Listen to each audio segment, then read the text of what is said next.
నంద్యాల జిల్లా ప్రముఖ పుణ్యక్షేత్రమైన మహానంది దేవస్థానం నూతన చైర్మన్ గా శ్రీ నరాల చంద్రమౌళీశ్వర్ రెడ్డి మంగళవారం ప్రమాణ స్వీకారం చేశారు.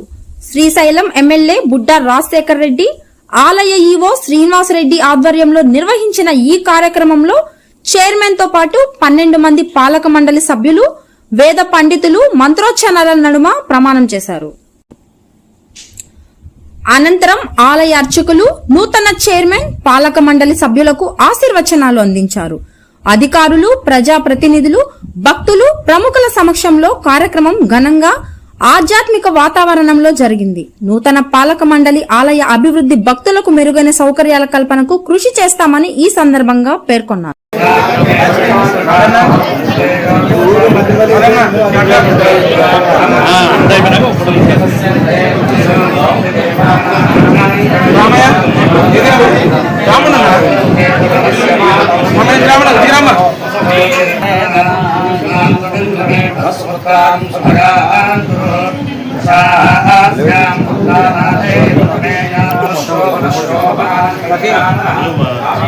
అన్న అలా నిలబెట్టి తీసుకుందాం లేదా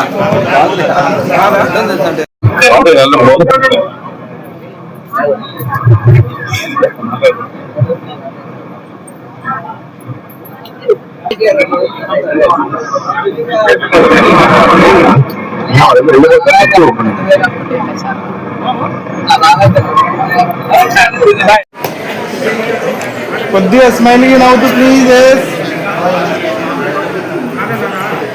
ఓకే సార్. మౌళేశ్వర్ రెడ్డి గారు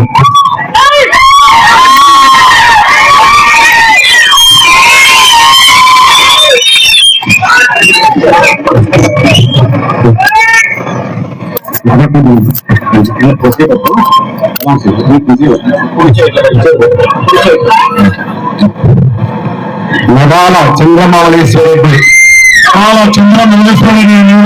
ఆయన నన్ను నేను శ్రీ మహానందీశ్వర స్వామి వారి దేవస్థానము, శ్రీ మహానందీశ్వర స్వామి వారి దేవస్థానము, మహానంది దేవాలయములకు ధర్మకర్తగా నియమించిన కాలమునందు నా శక్తి సామర్థ్యముల మేరకు విశ్వాసపూర్వకముగా విచక్షణ జ్ఞానముతో నిర్భయుడమై దేవాలయ అభివృద్ధి దృక్పథముగా ఎంచుకొని ఆంధ్రప్రదేశ్ దేవాదాయ ధర్మాదాయ హిందూ దేవాలయ సంస్థల విధులను కూర్చిన 30/87 చట్టం ప్రకారము దానికి సంబంధించిన నియమ నిబంధనలను అనుసరించి ప్రవర్తించగలవాలని దైవ సాక్షిగా ప్రమాణం చేస్తున్నాను. చదువుకోవాలి.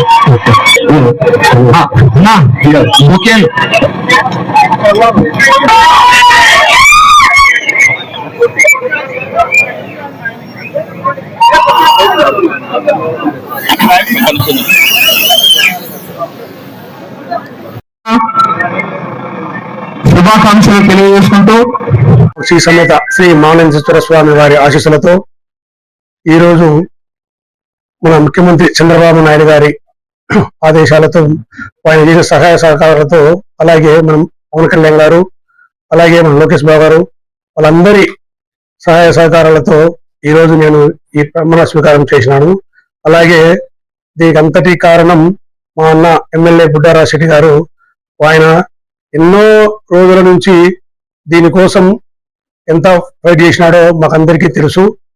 మాట చెప్పడం, అన్న మాట చెప్పాలంటే సామాన్యంగా చెప్పినాడంటే దానికి ఖచ్చితంగా ఆయన నోటి నుంచి మాట వచ్చిందంటే ఆ మాటకు కట్టుబడి ఆయన ఎల్లవెల్లగా ఉంటాడు. ఎంతమంది చెప్పినా ఎన్ని చెప్పినా ఆయన వినేవాడు కాదు. అలాగే ఈరోజు ఒక్క రూపాయి ఖర్చు కాకుండా ఎంతో మంది దేవస్థానం చైర్మన్లు మచ్చలు చేసినారు. కానీ విజయవాడకు ఎక్కడెక్కడో తిరిగి వాళ్ళు ఎన్నెంతో కష్టాలు పడినారు.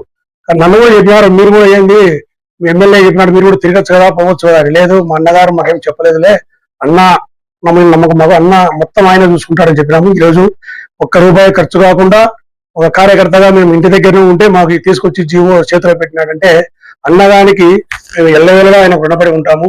అలాగే ఈరోజు ఈరోజు ఈ చైర్మన్ గా బరువు బాధ్యతలు మాకు చాలా పెరిగినాయి.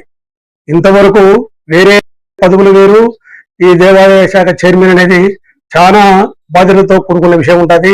అలాగే వచ్చే భక్తుల సౌకర్యం కావాలను ఇప్పుడు అన్నగీతంలో చెప్పినారు, మీరు ఏమేమి వాళ్ళను ఐడెంటిఫై చేయండి, అన్ని కూడా సీఎం గారి దృష్టి తీసుకుపోయి చేస్తామని చెప్పారు. అలాగే ఏమైనా డెవలప్మెంట్ కావాల్సిన కూడా మేము అన్ని అన్నదానం ముందర పెట్టి ఆయన సహకారాలతో మేము ముందుకెళ్తామని.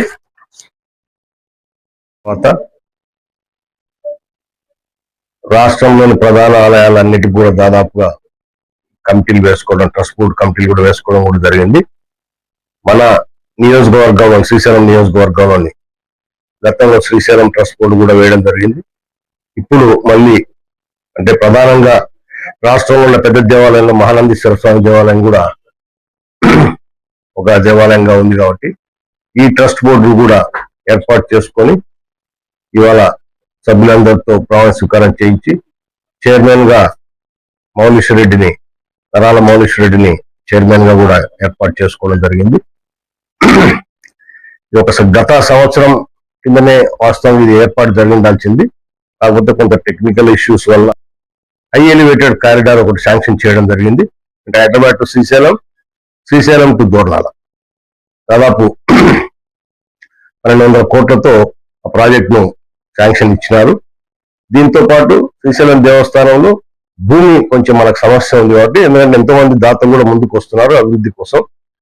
సో దానికి చేయాలా, వాళ్ళకి భూములు అలాట్ చేయాలంటే ఫారెస్ట్ డిపార్ట్మెంట్ కొంత మనకు ఇబ్బందికరమైన పరిస్థితుంది కాబట్టి దీన్ని కూడా ఫారెస్ట్ కు సంబంధించి, ఎందుకంటే ఇది మన టైగర్ రిజర్వ్ జోన్ కాబట్టి, సో ఏదైనా మనం పర్మిషన్ తీసుకోవాలంటే అది కేంద్ర ప్రభుత్వం అనుమతితోనే, గౌరవ ప్రధానమంత్రి గారు దానికి చైర్మన్ కాబట్టి, సో మన ముఖ్యమంత్రి గారు కూడా ఢిల్లీకి వెళ్ళినప్పుడంతా కూడా ఈ విషయాన్ని గౌరవ ప్రధానమంత్రి గారికి గుర్తు చేస్తూ తొందరలోనే భూములకు సంబంధించిన సమస్యలన్నీ కూడా తొలగిపోతే శ్రీశైలం కూడా ఇంకా అభివృద్ధి చెందడానికి అవకాశం ఉంటుంది. అంటే ఏదైతే గతంలో మన గౌరవ ముఖ్యమంత్రి గారు టెంపుల్ టూరిజం కింద అన్ని దేవాలయాల్లో కనెక్టివిటీ చేస్తూ డెవలప్ చేయాలని గతంలో తీసుకునేదాన్ని అదే మళ్ళీ కూడా ఖచ్చితంగా ఫాలో అవుతున్నారు. రాబోయే కాలంలో అన్ని దేవాలయాలు, అంటే మన నియోజకవర్గమే కాదు రాష్ట్రంలోని అన్ని ప్రధాన దేవాలయాలను కూడా లింక్ చేసేసి టెంపుల్ టూరిజం కింద చేసి అన్ని అభివృద్ధి చేయాలి. అంటే అట్లా దేవస్థానం ఇట్లా టూరిజం డిపార్ట్మెంట్ రెండు ఇంక్లూడ్ చేసేసి డెవలప్మెంట్ చేయాలనే ఉద్దేశంతో ఉన్నారు కాబట్టి తప్పకుండా మన నియోజకవర్గంలోని ప్రధాన దేవాలయాలను కూడా బ్రహ్మాండంగా అభివృద్ధి జరుగుతాయని చెప్పేసి, ఆది దంపతుల ఆశీస్సులతో అన్ని ముందుకు పోతాయని చెప్పేసి